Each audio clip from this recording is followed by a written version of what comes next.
Bonjour à tous et bienvenue sur boursicoté.com pour cette nouvelle analyse technique Forex matières premières et crypto-monnaie avec une paire de devises euro-dollar bien qui confirme son orientation haussière.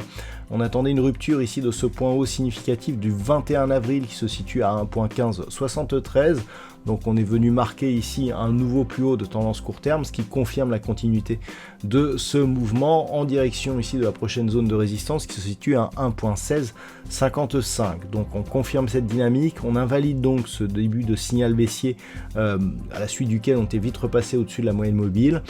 Donc globalement, eh bien, ça reste haussier, on continue à valider des anciennes zones de résistance comme support. En cas de rupture ici des 1.1655, eh bien, la prochaine zone de résistance se situe à 1.1760.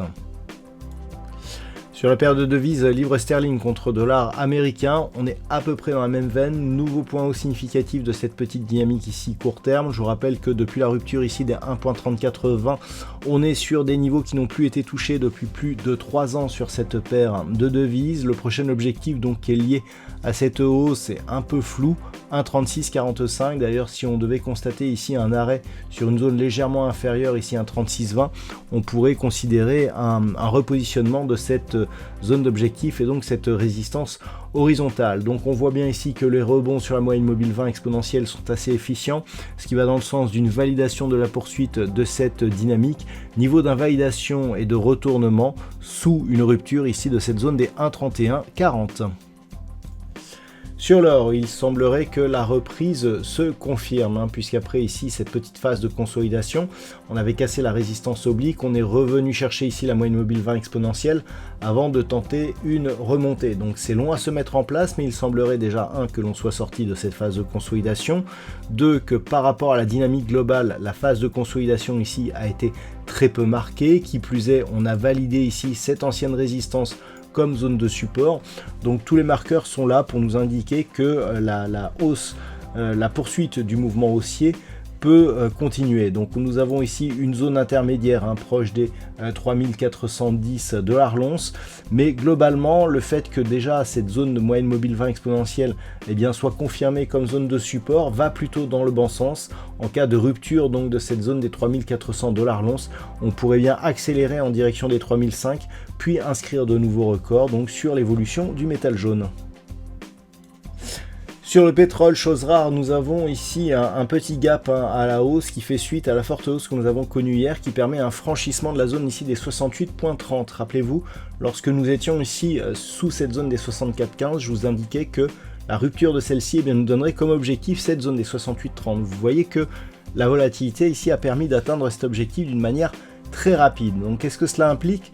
Cela implique que nous sommes en train de sortir ici de cette dynamique avec un mouvement de retournement. On n'est pas vraiment sur une épaule tête-épaule, c'est-à-dire qu'il y a trop de différence d'amplitude ici entre ces deux épaules et surtout pas assez de différence avec la supposée tête pour vraiment valider cette configuration. Toujours est-il que en cassant ici 64.15, en revenant au-dessus des 68.30, on s'approche de la zone qui validerait totalement le retournement, à savoir une rupture ici de cette zone de point haut significatif et globalement de la zone ici de résistance des 70.40 $ le baril. Donc c'est un petit peu ce qu'il va falloir surveiller ces prochaines heures.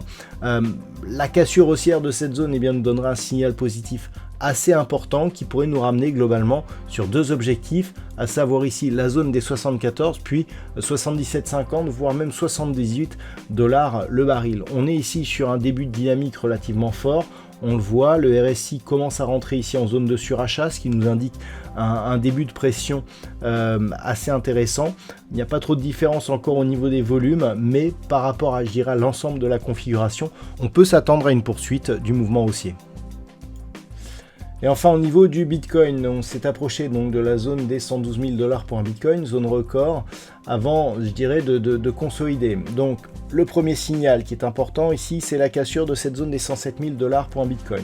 Suite à cela, on est venu plafonner ici sur 110 000 avant une phase de consolidation hier et aujourd'hui. Lorsque l'on observe cette phase de consolidation, on peut remarquer que la zone des 107 000 $ pour un Bitcoin est validée en tant que support, que l'on se pose ici depuis quelques bougies sur la moyenne mobile 20 exponentielle.